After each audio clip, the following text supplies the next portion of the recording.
Hello student, इस video में discuss करने वाले हम सब वायरल एजेंट प्रियोन के बारे में। तो यहाँ पे प्रियोन जो एक सब वायरल एजेंट का एग्जांपल है, इसके बारे में डिस्कस करने वाले हैं।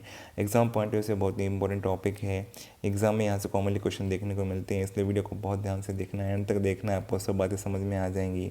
माय नेम इज़ दीपक लाटर, I am going to explain on this video.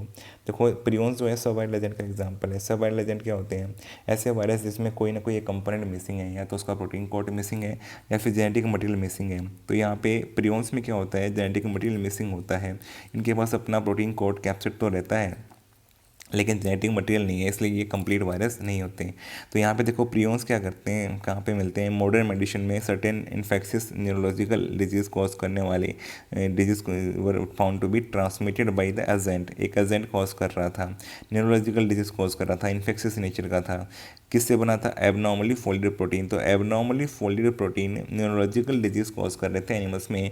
तो यहाँ पे जब सिमिलरिटी के लिए स्टडी किया गया तो पाया कि जो फोल्डेड प्रोटीन्स थे ये quite similar in size to virus के कैप्सिड के जैसे थे। तो यहाँ पे ये पता लगा कि ये एबनॉर्मली फोल्डेड प्रोटीन ये वायरस से ही ऑब्टेंड हुए हैं, वायरस ही है जो एबनॉर्मली फोल्डेड है और जिसका जेनेटिक मटेरियल नहीं है। तो ऐसे कैप्सिड, ऐसे प्रोटीन कंपोनेंट वायरस के जो कि डिजीज कॉज करते हैं, उन्हीं को हम क्या बोलते हैं? प्रियोन्स। और जिस वायरस ने क्या कर दिया, अपना जेनेटिक मटेरियल खो दिया है, तो वही प्रियोन्स कहला रहे हैं। तो ये एबनॉर्मली फोल्डेड प्रोटीन वायरस के प्रोटीन कोड के प्रोटीन्स थे जो कि डिजीज कॉज करते हैं, न्यूरोलॉजिकल डिजीज। तो यहाँ पे दीज एजेंट्स वर कॉल्ड, इनको प्रियोन्स बोला गया। तो प्रियोन्स क्या है? वो क्या प्रोटीन कोड जो होता है, कैप्सिड जो होता है वायरस की, वही एबनॉर्मली फोल्ड होकर डिजीज कॉज करते हैं, उनको ही प्रियोन्स बोलते हैं। इसमें डिजीज़ का एग्जाम्पल बहुत इंपॉर्टेंट है, ये एग्जाम में बहुत बार आ चुका है। BSE, bovine spongiform encephalopathy, mad cow disease. यहाँ पे इसको बोला गया। देखो, मैड काउ इसलिए बोला गया कि अगर नर्व्स ही हमारे सारे रिस्पॉन्स उसको कंट्रोल करते हैं, अगर वही नहीं काम करेंगे तो क्या हो जाएगा? मैड काउ बोला गया, इसलिए मैड काउ हो गया है। तो बॉइन स्पॉन्जिफॉर्म, क्योंकि अब प्रियोन्स के अटैक होने की वजह से इस तरह के न्यूरोलॉजिकल डिसऑर्डर होते हैं, इसलिए मैड काउ डिजीज़ बोला गया। तो BSE इसको बोल सकते हैं, बॉइन स्पॉन्जिफॉर्म इंसेप्लोपैथी। तो एग्जाम्पल आ सकता है, प्रियोन से कौन सा डिजीज़ कॉज होता है?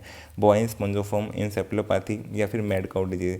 और ह्यूमंस में भी ये कॉज करता है क्रूसफेल्स जैकब डिजीज़ इन ह्यूमंस। तो यहाँ पे जिन क्रूसफेल्स जैकब डिजीज़ और सिमिलर है, जो एनालोगस वेरिएंट है किसका है? मैड काउ डिजीज़ का, जो कि कॉज किया जाता है प्रियोन्स के द्वारा। तो CR Jakob Creutzfeldt Jakob disease in humans जो है, ये भी एग्जाम्पल है जो डिजीज़ कॉज किया जाता है प्रियोन्स के द्वारा। तो यहाँ पे ये दोनों इंपॉर्टेंट एग्जाम्पल है जो कि डिजीज़ कॉज किए जाते हैं प्रियोन्स के द्वारा। तो एग्ज़ाम में यही क्वेश्चन आपको डेफिनेटली देखने को मिलेगा। तो आपको, मुझे उम्मीद है, सब बातें समझ में आ गई हैं। वीडियो आपको पसंद आए, वीडियो को लाइक करो, कमेंट करो, चैनल पे नहीं चैनल को सब्सक्राइब करो, अपने फ्रेंड्स के साथ शेयर करो। Thank you for watching the video.